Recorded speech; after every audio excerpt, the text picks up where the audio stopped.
तो हमनेस्ट है राजस्थान की लोक नाट्य। सबसे पहला है ख्याल। किसी सामाजिक, धार्मिक या पौराणिक कथा का पदबद्ध रूप में प्रस्तुतिकरण ख्याल कहलाता है। इसके कई प्रकार हैं, जैसे कुचामनी ख्याल, तो इसके प्रवर्तक हैं लच्छीराम। लच्छीराम द्वारा रचित ख्याल हैं तो राव, रिडमल, मीरा मंगल, चांद नीलगिरी। प्रमुख कलाकार तो उगमराज। विशेषताएं, खुले मंच पर इसका प्रदर्शन होता है। इस ख्याल में लोकगीतों की प्रधानता होती है। स्त्री पात्रों की भूमिका पुरुषों द्वारा निभाई जाती है। वाद्य यंत्र इसमें ढोलक है, शहनाई है, सांगरी है, सारंगी है, इसका उपयोग होता है। शेखावटी ख्याल, तो इसके प्रवर्तक है नानू राम। इस ख्याल के कलाकार दुलिया राणा स्त्री पात्रों की भूमिका निभाते हैं। अन्य कलाकार प्रहलादी राम, झाली राम, बंसी बनारसी। प्रमुख वाद्य यंत्र इसमें है हारमोनियम, शहनाई, बांसुरी, सारंगी। प्रमुख ख्याल है तो भरतरी है, हीर रांझा है, ढोला मारू है, हरिश्चंद्र।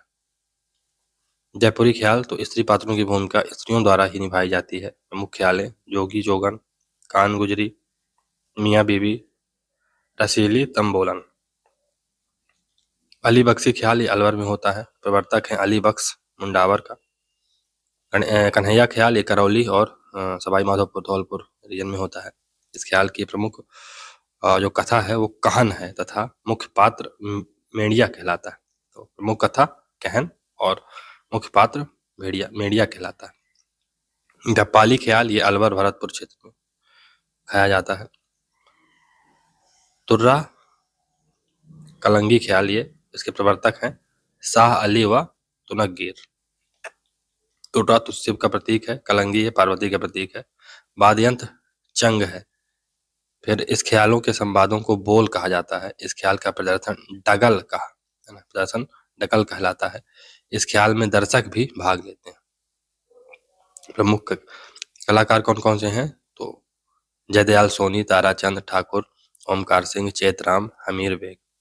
प्रमुख क्षेत्र तो घोसुंडी है, निम्बाहेड़ा है, चित्तौड़गढ़ है और नीमच।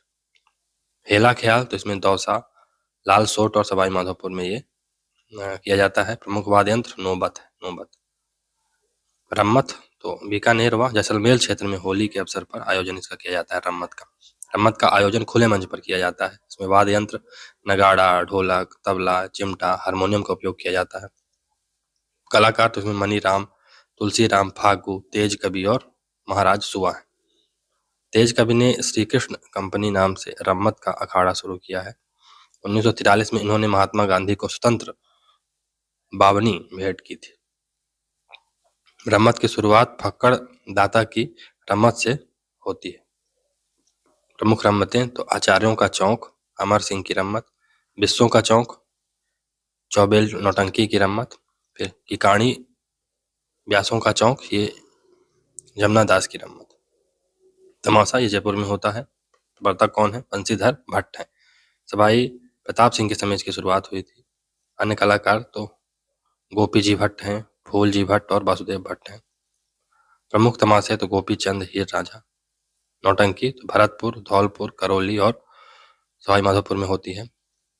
गबरी नाट्य तो मेवाड़ क्षेत्र में प्रचलित सबसे प्राचीनतम लोक नाट्य है। ये इसे मेरू लोक नाट्य कहा जाता है। यह केवल पुरुषों का लोक नाट्य है। गबरी नाट्य रक्षाबंधन के अगले दिन से शुरू होकर 40 दिन तक चलता है। गबरी नाट्य शिव भस्मासुर की कहानी पर आधारित है। शिव भस्मासुर की कहानी पर आधारित है। छमट्या यह कविता बोलता है। कुटकड़िया ये सूत्रधार है और छटपटिया ये हास्य कलाकार है। नोट क्या है कि गबरी नाट्य में अलग अलग कहानियों को जोड़ने के लिए नृत्य किया जाता है, जिसे गबरी की धाई कहा जाता है। स्वांग तो ये बहुरूपिया कला है। मांडल ये भीलवाड़ा में होता है। किसी ऐतिहासिक या पौराणिक पात्र के कपड़े पहनकर उसका अभिनय करना स्वांग कहलाता है। इसका प्रमुख कलाकार बहुरूपिया कहलाता है। कलाकार जानकी लाल भांड, मंकी मैन। फिर ये शाहपुरा भीलवाड़ा के हैं जानकी लाल भांड, जिन्हें मंकी मैन के नाम से जाना जाता है। चार बैत तो यह मूल रूप से अफगानिस्तान का लोकनाट्य है। इसे पश्तो भाषा में प्रस्तुत किया जाता था। टोंक नवाब फैजुल्ला खां के समय करीम खां निहंग ने स्थानीय भाषा में इसे शुरू किया था। चार बैत में घुटनों के बल बैठकर डफ बजाया जाता है। गौर लीला तो आबू क्षेत्र के गरासिया जनजाति द्वारा किया जाता है ये। रासलीला तो भगवान श्री कृष्ण के जन्म से संबंधित है ये। वल्लभाचार्य ने शुरुआत की थी इसकी। प्रमुख केंद्र इसका कामा भरतपुर और फुलेरा जयपुर है।